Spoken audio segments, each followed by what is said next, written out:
सभी दर्शकों को ब्रह्मा कुमारीज की ओर से दशहरे की बहुत बहुत बधाई हो।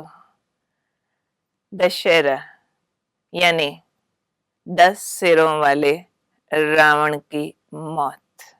जगह जगह कितने सुंदर नज़ारे होते हैं। बहुत बड़े बड़े बुत बनाए जाते हैं रावण के, और शाम के टाइम सूर्य आधा अंदर आधा बाहर लोगों की भीड़ लग जाती है जब रावण को राम लक्ष्मण बने हुए आकर के अग्नि बाण से उसको लगाते हैं आग, और पटाखे बजते हैं, लोग बधाइयाँ देते हैं, एक दूसरे को मिठाई खिलाते हैं और वापस घरों को चले जाते हैं। नए वस्त्र भी पहनते हैं। वास्तव में दशहरा इतना ही नहीं है, इसका आध्यात्मिक मीनिंग अगर हम समझ जाएं तो ये त्योहार हमें बहुत कुछ सिखा कर जाता है। क्योंकि भारत के अंदर जितने भी त्योहार मनाए जाते हैं उनके पीछे कुछ ऐसे स्पिरिचुअल मैसेजेस हैं जो हमारे लाइफ को एम्पावर करने के लिए हैं, और वो एम्पावरमेंट आज का मनुष्य मिस करता हुआ सिर्फ रिचुअल्स तक रह गया है। तो हम समझेंगे दशहरे का स्पिरिचुअल मीनिंग, प्रैक्टिकल एस्पेक्ट। हम कौन सी बातें आज के दिन से सीख करके अपने जीवन को एक सुंदर और नई दिशा दे सकते हैं। आप देखेंगे रावण एक ऐसी पर्सनैलिटी है जिसके अंदर बहुत सारी विचित्रताएं हैं, एक्स्ट्रा ऑर्डिनरी दिखाया है। हर हिसाब से नॉर्मल मनुष्य का एक सिर होता है, रावण को 10 सिर हैं। और विद्वान इतना, चारों वेद, छहों उपनिषद का प्रकांड पंडित, जाति का ब्राह्मण, और पर्सनैलिटी में कॉन्ट्रडिक्शन भी साथ में है, ऋषि पुत्र, लेकिन प्रसिद्ध तो राक्षस हुआ। एक तरफ भक्त, इतना भक्त जो सिर काट काट शिव पर चढ़ा रहा है, और दूसरी तरफ जब भगवान सामने आया तो दुश्मन बन के भगवान को मारने के लिए भी तैयार खड़ा है। पर्सनैलिटी में विरोधाभास दिखाई देता है कि प्रकांड पंडित होते हुए भी मूर्खता का प्रतीक भी दिखाया है कि काम ऐसा किया जो अपनी मौत को स्वयं बुलाया। इतनी रिद्धियां सिद्धियां होते हुए भी अपनी मौत के लिए उठाए गए कदम जानते हुए भी उठाता रहा, उनसे बच नहीं सका। इसलिए रावण का जो चित्र बनाते हैं उसमें 10 सिर और 10वें सिर के ऊपर गधा भी दिखा देते हैं। तो वास्तव में ये सारा किस चीज का प्रतीक है आज समझेंगे। दिखाया है लंका का राजा है, और लंका सोने की है, वो एक आइलैंड है, और सोने की लंका में हर घर सोने का है, लेकिन हर घर के अंदर रहने वाले तो राक्षस है और आपस में लड़ते ही रहते हैं। सुकून किसी को भी नहीं है, लड़ाई झगड़ा, और दौलत इतनी कि हर घर सोने का है। वास्तव में ये सारी डिपिक्शन प्रेजेंट टाइम की है।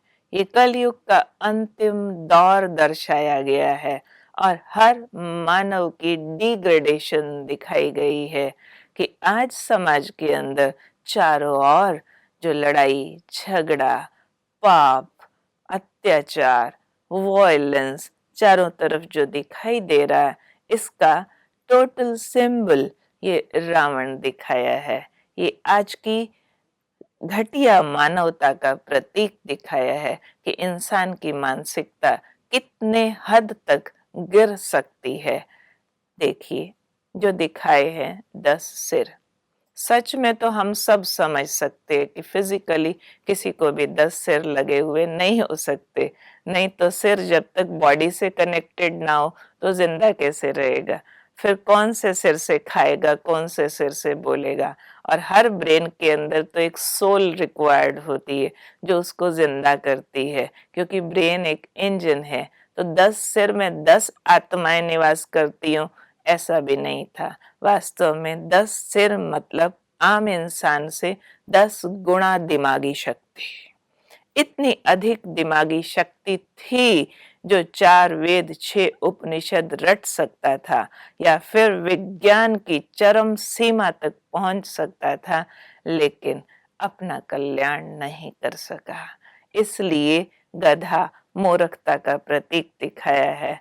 वास्तव में जो जाति का ब्राह्मण और कर्म का राक्षस ऋषि पुत्र आज के समाज का प्रतीक है कि आज के समाज में अच्छी जात बिरादरियों का घाटा नहीं है। कुल गोत्र के नाम पर कंपैरिजन और कंपटीशन जबरदस्त हो रहा है कि हमारा कुल ज्यादा ऊंचा, दूसरे वाले का नीचा। लेकिन ऊंचे कुल और गोत्र के बावजूद भी निम्न वर्ग के कर्म सब तरह के गोत्र में दिखाई दे रहे हैं।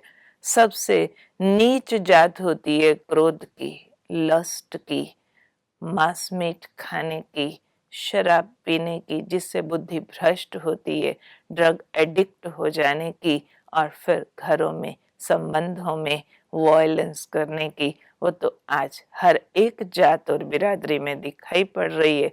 इसलिए ऊंच कुल छोटे कर्मों से छोटे हो जाते हैं।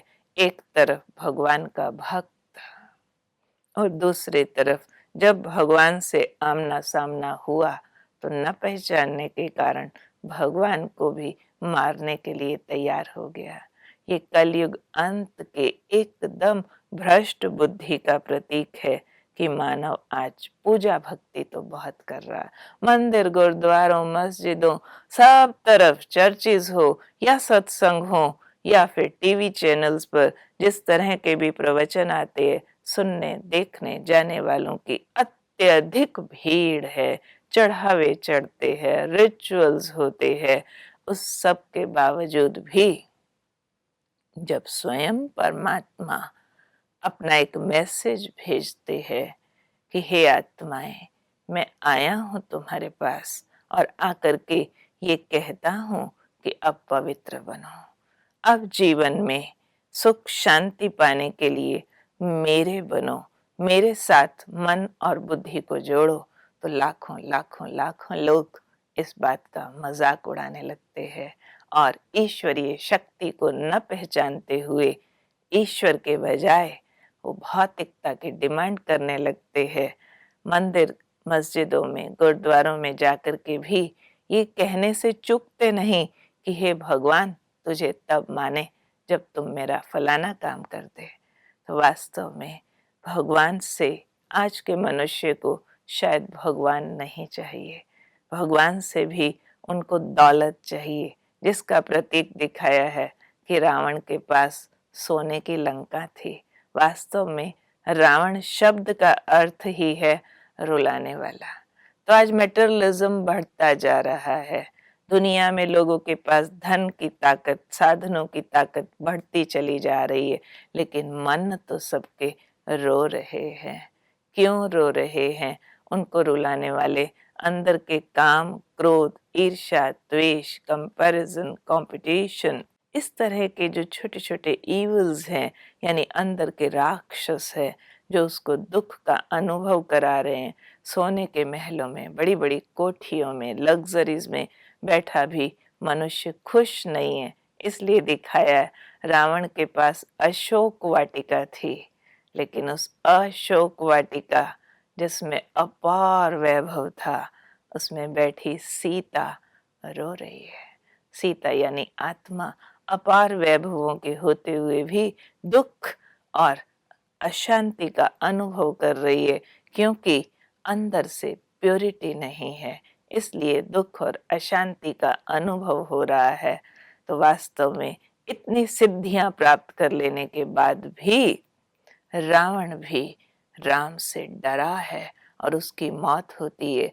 तो आज का प्रतीक है ये जो रावण को दिखाते हैं, इतनी सिद्धियां प्राप्त की, जो इंद्र उसका जल भरता था, पवन देव उसको पंखा करता था, और अग्नि देव रावण के यहाँ खाना बनाने आते थे, और मौत तो उसके पाय से बंधा हुआ था।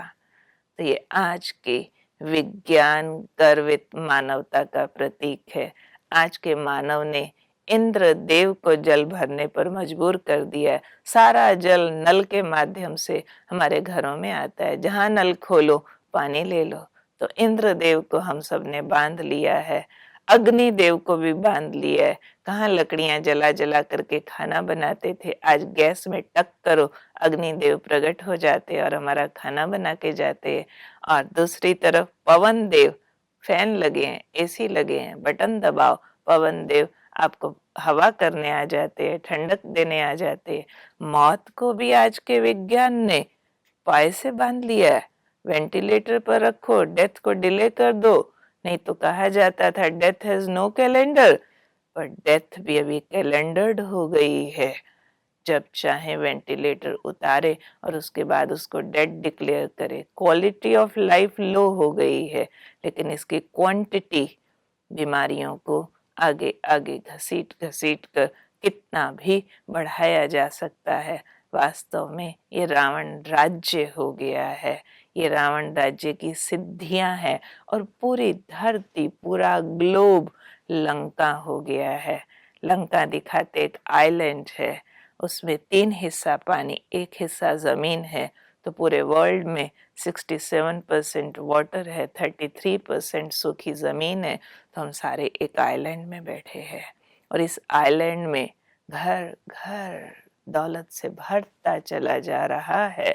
इसके बावजूद भी अंदर आत्मा के राक्षस बैठे हैं जो उसको डरा रहे हैं और राम सामने है। यानी आध्यात्मिक शक्ति भी इस समय आह्वान कर रही है हमारा कि आओ अंदर का रावण मारो और सुख शांति रूपी सीता को आजाद करो। तो ये आह्वान इस समय परम शक्ति का है, जिसका वायदा है जब जब अति पाप बढ़ता है मैं स्वयं आता हूँ। तो वो इस समय आकर के मैसेज देते हैं कि केवल बाहर का रावण नहीं जलाओ, अंदर का रावण जलाओ और उसकी नाभि में तीर मारो। कौन सी नाभि, कौन सा तीर मारने की जरूरत है इस रावण को? तो नाभि है अंदर से थॉट सिस्टम। तो अंदर से अपने थॉट सिस्टम को चेंज करो और उसमें योग अग्नि का बाण, योग अग्नि यानी कनेक्शन विद द सुप्रीम। जब हमारा मन परम शक्ति के साथ जुड़ने लगता है, अंदर से थॉट सिस्टम चेंज होने लगता है, तो अंदर के काम, क्रोध, लोभ, मोह, अहंकार अपना स्थान बदल करके अंदर में संतोष, पवित्रता और सुख, शांति, दूसरों के लिए प्रेम, भाईचारा, ऐसी भावनाएं जागृत होकर के अंदर से रावण को मार डालती है और सुख शांति रूपी पवित्रता की सीता आजाद हो जाती है। तो इस तरह का दशहरा मना करके हम जीवन में सच्ची खुशियों की मिठाई खाएं और सच्चे परिवर्तन के नए वस्त्र पहने और सबके घर सुख और शांति से भरते जाएं। यही सबके लिए हमारी दुआएं हैं, गुड विशेस हैं। ओम शांति।